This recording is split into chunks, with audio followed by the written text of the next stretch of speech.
fait pas de. C'est une cérémonie du cœur, vous allez voir, c'est pas du tout une cérémonie où on s'y répond à qui que ce soit, c'est une cérémonie du cœur. Comme nous sommes accueillis par la mairie de Pithiviers, la première prise de parole sera par M. Laurent, M. le maire de Pithiviers. La parole est à vous.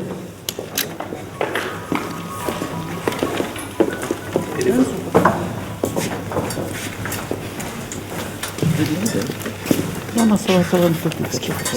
Je suis déjà assez gêné, je trouve.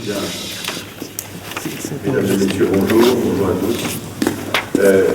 À titre préliminaire, je souhaiterais que nous ayons une minute de silence, par respect, je lève si vous en êtes d'accord, par respect pour le peuple ukrainien qui est actuellement victime d'une agression de type hitlérien, ce qui dira quelque chose à quelques personnes.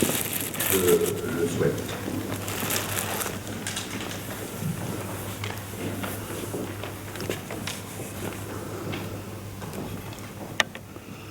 Je vous remercie. Merci pour eux. Bien. Madame le ministre conseiller de l'ambassade d'Israël à Paris, Madame la préfète, représentant l'État, cher ami François Guggenheim, chère Madame Aligny, Mesdames et Messieurs les élus et les représentants des associations, jeunes gens des établissements scolaires, surtout du lycée, et Mesdames et Messieurs les enseignants.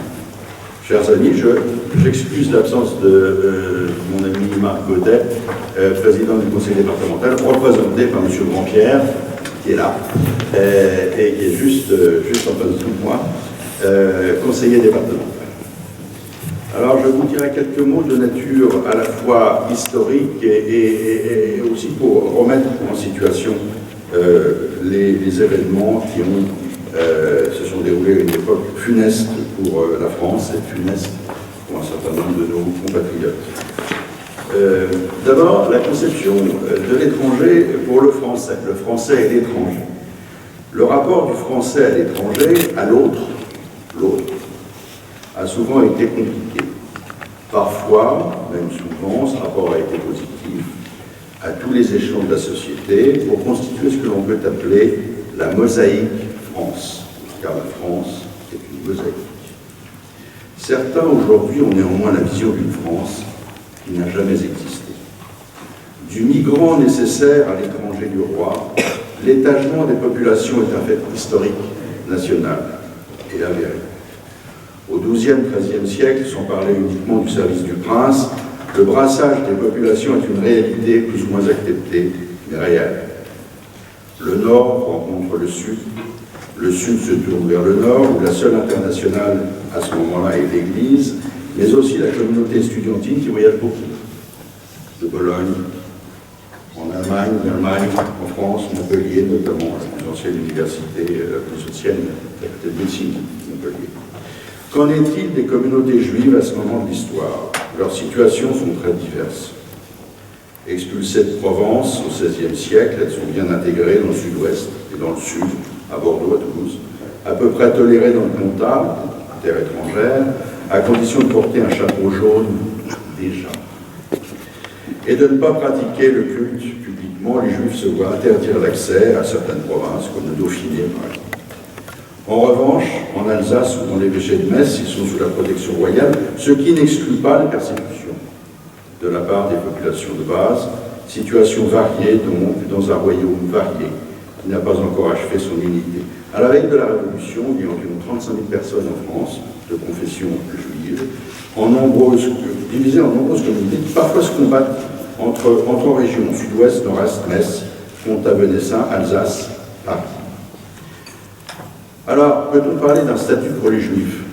C'est un mot à manier avec précaution, mais c'est comme ça qu'on l'appelle. À partir de 1786, l'idée germe, grâce à M. de Malesherbes, notre voisin, qui était directeur de la librairie sous Louis XV, qui a été le défenseur de Louis XVI lors de son procès, Roederer aussi, que l'on trouvera ensuite plus tard sous l'Empire, après que M. de Malesherbes aura suivi son roi sur l'échafaud. Existe-t-il des moyens de rendre les Juifs plus utiles les plus heureux en France, se demandent ces gens qui sont de purs produits des Lumières. Excusez-moi, c'est vraiment l'expression de Malesherbes. L'édit de tolérance de Louis XVI en 1786, applicable en 1787, lève une partie des interdits et accorde l'état civil aux Juifs, mais sans accorder l'égalité des droits. Cela sera fait en 1791, toujours sous Louis XVI, par le travail législatif de la Constituante. Cette émancipation, qui est le fruit des élites d'une France des Lumières, n'efface pas l'antisémitisme des masses. Malheureusement, le juif, au XIXe et XXe siècle, tard, suivra le régime de l'étranger, avec le mythe entretenu du juif errant, apatride. Cette même émancipation provoquant par là même lentement son acculturation, ce qui là est aussi dommageable. Ils ne seront, comme bon nombre d'étrangers, que des Français de papier, expression xénophobe des années 1880, que l'on retrouve a priori aujourd'hui dans certains discours.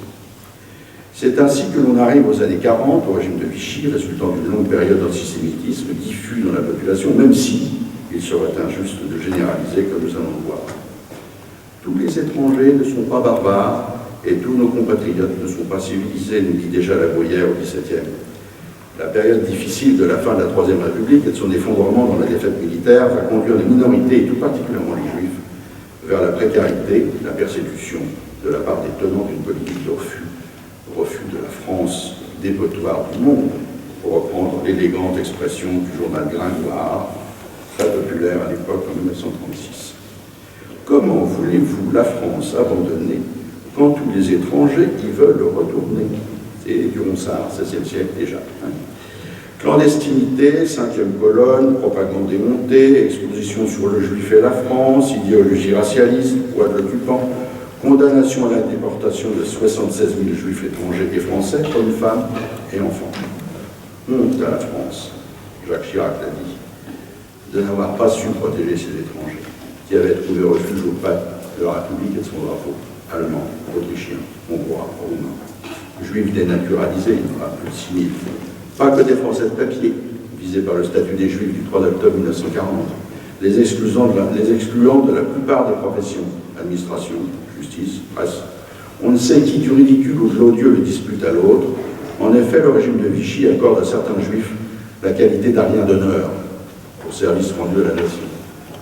C'est ainsi qu'à l'issue de ce développement historique, nous en arrivons à notre cérémonie d'aujourd'hui, qui nous permet de voir que l'antisémitisme très étendu dans les années 40 n'était pas généralisé parmi nos compatriotes, Dieu merci, et que certains d'entre eux ont fait preuve d'honneur, de compassion, d'écoute, de générosité, au péril même de leur propre vie. Nous honorons ce jour des personnes disparues, représentées par les membres de leur famille, que je remercie d'être parmi nous aujourd'hui, qui ont protégé, aidé, sauvé Paul Lederer, Jean Tsonka, Wilhelm Gross et Yvonne Netter. Honneur donc à René et François Malle, honneur donc à Madeleine Fauconneau-Dufresne, honneur donc à la nature humaine et à son amélioration. Tout est en cours de transformation, toi-même aussi, de même pour l'univers entier, nous dit notre ami Marc Aurèle. On peut toujours espérer. J'en finis sur cette note d'espoir, en espérant vous la faire partager. Merci.